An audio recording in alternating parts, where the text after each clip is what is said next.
경기대학교 2012학년도 수시 사회계열 문제 보겠습니다.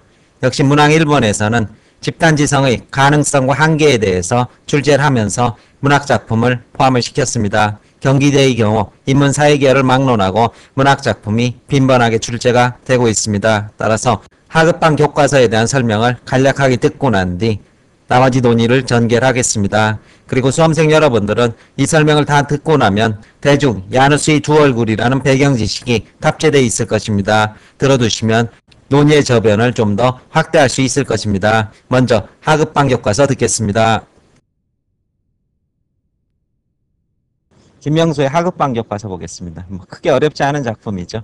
이 군사 독재 80년대, 70년대, 80년대 이 군사 독재 시절에 어떻게 독재 정권이 내세우는 아주 그럴듯한 선전들, 이로 인해 그 군사 정권이 이루어놓은 성과라든가 이로 인해서 경제가 성장했고, 그다음에 북한이 쳐들어오니까 우리가 전부 다 단결 단합해야 된다, 이런 군사 독재 정권의 그런 통치 논리가 있었을 겁니다. 이런 통치 논리에 대해서 아무 무비판적으로 수용하는 이런 무비판적인 그런 소시민들이나 이런 소시민들을 비판하고 비아냥한 거다. 그래서 전체적으로는 냉소의 느낌, 그리고 풍자의 느낌이 강하게 들죠. 그래서 학교 아이들이 공부하는 그러한 모습을 빗대서 군사정권의 그러한 선전에 속아넘는 무비판적인 모습을 고발하는 작품입니다. 아이들이 책을 읽는데 그 소리를 듣고 있답니다. 그래서 따라서 전부 책을 읽습니다. 아주 맑은 목소리로, 냉소적이죠. 아니다 아니다 읽으니 똑같이 아니다 아니다. 그렇다 하니 따라 읽는다. 외우기도 좋아라. 하급반 교과서 이렇게 군사정권 이렇게 말하는 이런 단결, 국가 발전 이런 것들을 줄줄이 외우고 그게 진실인 것처럼 알고 살아간다는 뜻일 것입니다. 활자도 커다랗고 읽기에도 좋아라. 목소리 하나 흐트러지지 않고 따라 읽는다. 시키는 대로 그것이 진리인 줄 알고 살아간다. 그런데 여기서 이제 주제가 나옵니다. 쓸쓸한. 그래서 이제 이 전체가 냉소나 조롱을 하지만 여기 부분에서는 진지하게, 그렇죠. 이렇게 되면 여기서 주제가 노출이 되고, 그렇죠. 주제가 노출이 되면서 이 부분에서 긴장은 다소 떨어질 수밖에 없습니다. 아, 이런 주제였구나라고 알게 되는 순간 이런 긴장이나 작품에 대한 독자적인 해석이나 이런 것들이 사라지게 되면서 주제가 노출되는 순간 작품에 대한 긴장감이나 미적 흥치는 다소 떨어지게 되죠. 아이들의 목청이여 이러면서 전체적인 독재의 정권 속에서 무비판적으로 살아가는 소시민의 모습을 교실을 빗대서 풍자하는 작품이 하급반 교과서가 될 것입니다. 마칩니다. 제시문의 키워드를 보게 된다면 제시문 가에서는 정보통신 기술의 발달로 나타난 가상 공동체의 등장과 사람들의 상호작용 방식의 변화를 제시하고 있고, 제시문 나에서는 집단지성에 대한 긍정적 시각을 보여주는 제시문으로 집단지성을 궁중의 지혜로 해석하고 있는 그런 모습을 담고 있습니다. 올바른 자료가 사용되는 동시에 이에 따른 판단에 참여하는 이들이 그 영역에 대한 경험을 축적하고 있다면 대중 또한 현명한 집단적 판단을 내릴 수 있는 그러한 주체로 묘사되고 있습니다. 이에 비해서 제시문 다에서는 하급반 교실에서 아이들이 다 같이 한 목소리로 교과서를 읽는 모습을 통해서 획일화되고 전체주의적 속성이 길들여질 수 있는 그러한 군중을 희화화해서 제시하고 있다. 이것이 제시문 다의 키워드가 될 것이고, 제시문 라에서는 정보의 홍수 속에 살고 있는 현대인에게 있어 정보의 양이 많아져도 그 의미의 크기가 증가하지 않는다는 그런 문제를 제기하고 있습니다. 정보 자체가 조작의 대상이 될 수 있어 신뢰의 구축이 없다면 집단지성은 원활하게 기능할 수 없다. 이러한 점을 시사를 하고 있습니다. 서술 방향 보겠습니다.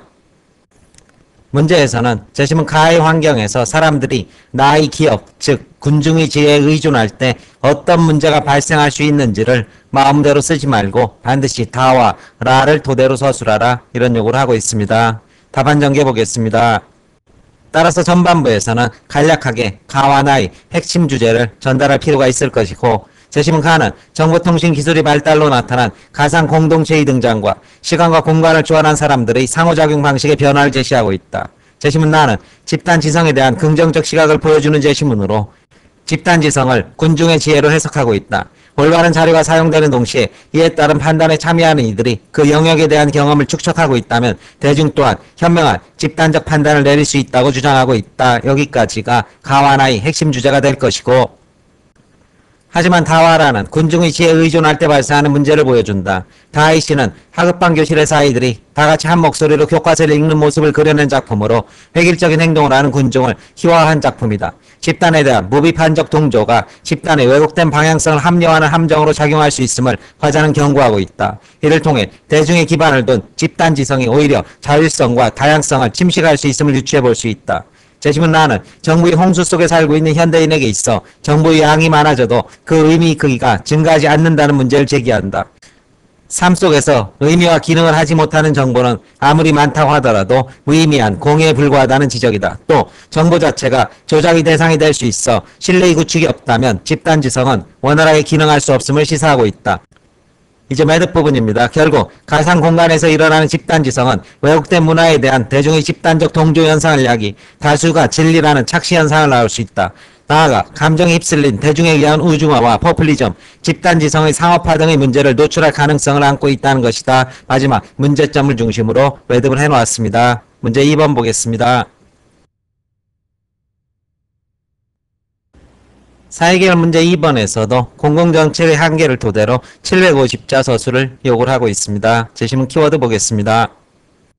제시문 가에서는 정부가 공공정책을 통해 시민의 선호나 욕구를 반영, 공공의 이익을 실현하고 정책이 집행 과정에서 국민의 지지와 동의를 확보해야 한다. 이러한 원론과 개념을 소개를 하고 있지만 이러한 것이 초래될 수 있는 한계를 나와 다와 그리고 라를 통해서 보여주고 있습니다. 일단 제시문 나의 키워드를 보게 된다면 제시문 나에서는 세 사람이 세 가지의 대안을 놓고 우선순위를 결정하는 비교적 간단한 상황에서도 이해관계가 엇갈리면서 결정이 순환되는 그런 모순적인 상황이 제시가 되고 있습니다. 따라서 공공이익이 무엇인지를 결정할 수 없으며 시민의 참여를 통해서도 이 문제가 해소되지 않는 사실을 유추해 볼 수 있을 것이고 제시문 다에서는 공공의 이익을 실현한다는 좋은 의도의 공공정책이 결정되더라도 그 결과가 반드시 좋은 결과로 나타난다는 보장이 없다는 사실을 제시를 하고 있습니다.